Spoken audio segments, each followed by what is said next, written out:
আসসালামু আলাইকুম সবাইকে। Welcome to my another blog.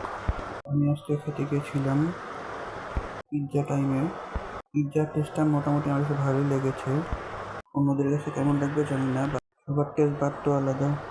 একটা জিনিস ভালো লাগছে যে আমাদেরকে অর্ডার দেওয়ার সাথে সাথেই খাবারটা গরমভাবে তৈরি করে দেয়।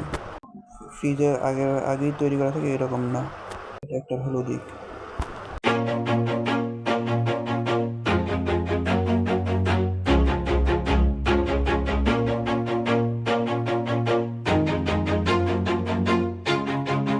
ভিডিও ভালো লেগে থাকলে পেজটা ফলো দিয়ে রাখবেন, ইউটিউব চ্যানেলটা সাবস্ক্রাইব করে রাখবেন।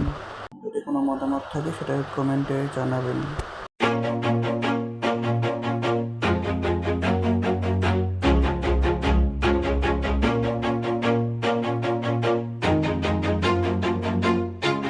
Always do it on my own, so I gotta get through it. Thanks for watching this video.